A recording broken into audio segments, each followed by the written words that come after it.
guys, Union Pacific Omaha here. Now today, it's been a while, so we're doing a product review on the Scale Trains Operator C44-9Ws with sound. So, we're gonna get right into this, so yeah, let's get started. Okay, so, as you can see, I have two models here, and the details and all that are all pretty much the same. So, despite a few road-specific details that I will point out, besides paint scheme, obviously, which I'm going to try to distinguish the ones that at least I've noticed.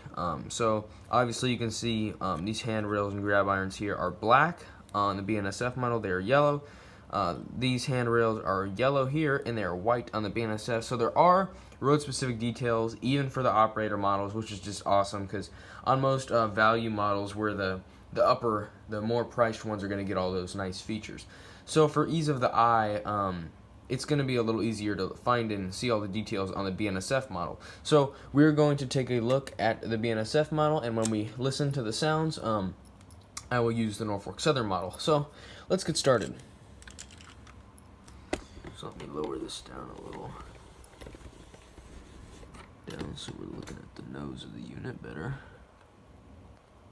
So as you can see, you can't see anything on the plow too well. There's not really anything. There's a plow, coupler, ditch lights that are pretty bright, honestly.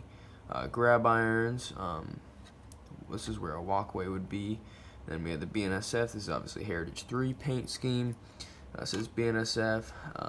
The doors over here. We have the see-through window. The lighting is pretty good. Missing handrails, but that's obvious. This is the operator model. Sand filler hatches and lit. These are non-lit number boards, but they're pretty distinguishable on their own. And then there is a detailed cab interior. So that does it for the front. Let's move to the side. So of course, ooh, that looks weird. There we go, much better. So down here, there's obviously missing the bell, which a GE steel bell or E-bell would be in that place, which it's not because this is the operator model. And then we have, sorry guys, had to cut that out there. So let's get back to the side. So we have, obviously, this is the AC box. These are vents. I'm not exactly sure what for. No bell here. Truck detail is really nice. Looks good. Here's where the, forgetting the filler thing would be. I'm forgetting the exact name. Then here's where you put in, where you fuel up the unit. Handrails are pretty sturdy. As you can see, this one up here is just a tad bent, but you can just move it back. You can fix it easily, pretty much. Let's slide the unit forward a little bit. So I guess we can look at the top here now as well. So it's pretty basic, but it has some molded in detail that does look good. Here, all the operator ones come with a P3 on it, so no matter what, you're going to see a P3. I'm not sure what the stock horn is. I'm honestly forgetting. But there's 5 different horns. There's a K3LA, there's a K3L, I believe, the Canadian horn. There's a K5LA, a P3, and I'm forgetting the other one, so I'll have to check. And so here's obviously the exhaust stack. We have, I should move it forward just a tad bit more. So here's the handbrake, and as you can see, details in the trucks are pretty nice. They look good. We got the springs. This cable here that's usually there is missing since this is an operator model, but it's an all-around good-looking unit. Let's move to the back real quick, as there is not much to see at all. I believe this is prototypical for BNSF models. This is 4702, which is obviously an ex-war bonnet unit. I'm forgetting the name, but it was involved in some crash, and in real life, I'm pretty sure it's not been repainted. It's still a fake bonnet.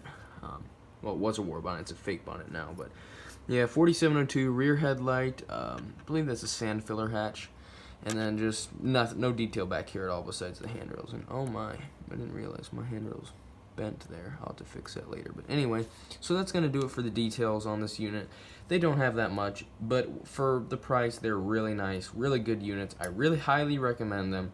So let's go listen to them and see what they can do. Okay guys, so truck power is on, and I know you can't see that much of the locomotive. I'm sorry if the focus looks bad or anything, but I forgot to point this out. No matter what, yeah, this is a Norfolk Southern model, and yeah, you can see it has a low headlight. So yeah, it's not prototypical, but honestly, I like the low headlight better than the high one.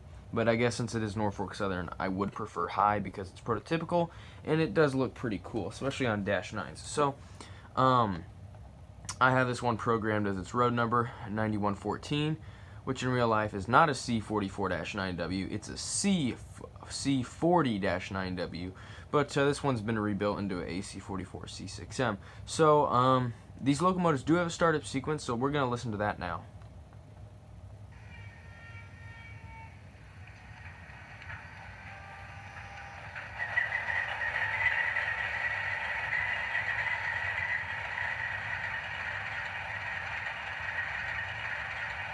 So there's a startup sequence. It's not anything special, but it's nice to have it, especially on a budget model like this. I don't know why my ditch lights turned on, but I'm gonna turn on the bell now.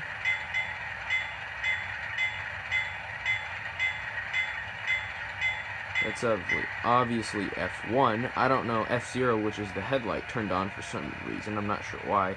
Now, when you first get this locomotive, reprogramming some of the features are extremely easy. You're going to come with the Graham White E-Bell, which, if you don't know what that sounds like, well then, you've probably never railfanned before. But here's the horn. I have a Nathan K5LA on it, since, you know, that's pretty prototypical per Norfolk Southern Dash 9s. So here's the horn.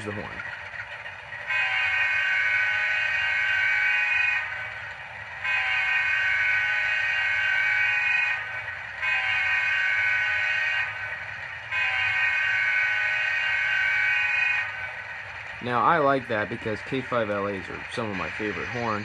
So, yeah, you're not gonna, I don't remember which horn it comes with, but there's 5 different horns, and this is one of them. So, F3 is the coupler clank, and the coupler, the uncoupling noise. So, F4, I believe, F4 might be dynamic brakes.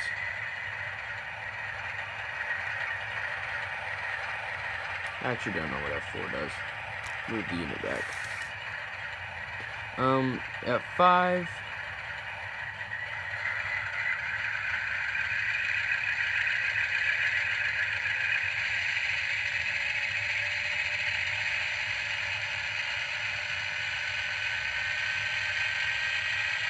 I believe this is notching the unit up all the way to its max.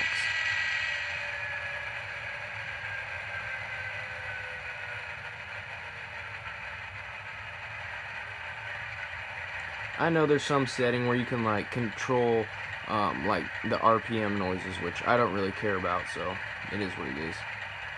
F6 is obviously our ditch lights, which if we blow the horn,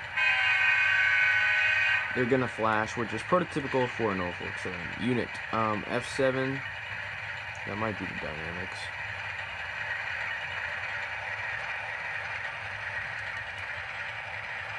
I think it is. I'll have to check the card. Sorry, I don't know this off the top of my head. I really should for filming this video.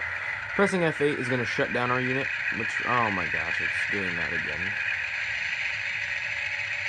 Okay, well, now is a good time to shut the unit down. Oh, well, it didn't shut down. It just is going to start up for us. Well, the shutdown is pretty much the same as the startup, just pretty much reversed. So, I'm going to move this guy backwards a little bit, as we're not going to go very far since that other train's in the way. So,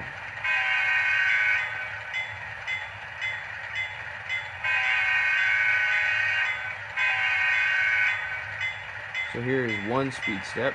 These locomotives are very smooth and very good pullers. Here's 2.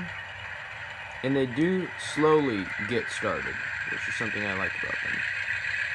Okay, I don't know why it's notching up like that. It usually wouldn't. Here's 3 and 4.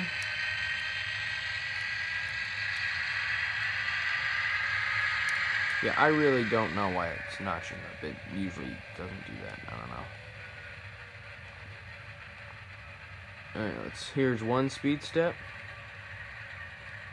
2, I guess we can do the grade crossing sequence. Here's 3, 4,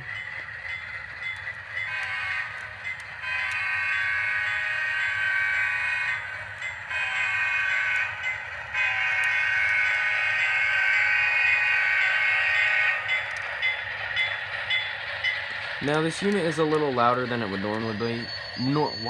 Than it would normally be, because I have turned the volume up to the max. So it's really easy to do that too, which I recommend, because I wouldn't say they're quiet, but they're not that loud. Especially like if you have the engine going at a decent speed, the engine, the prime mover sounds are gonna be pretty loud, and you're barely gonna be able to hear the horn. So when you turn it up, yeah, you can really hear the horn a lot better, which I recommend on these units. I don't know if it's gonna affect like their performance over time, but yeah, these are good locomotives. I really recommend them. If you're on a budget but you still want a locomotive with sound, go to Scale Trains. That's what you're gonna want. You're gonna want this, and you're gonna want a GE Tier 4. So thank you guys so much for watching. I hope you enjoyed this review. So thanks again. Union Pacific Omaha out.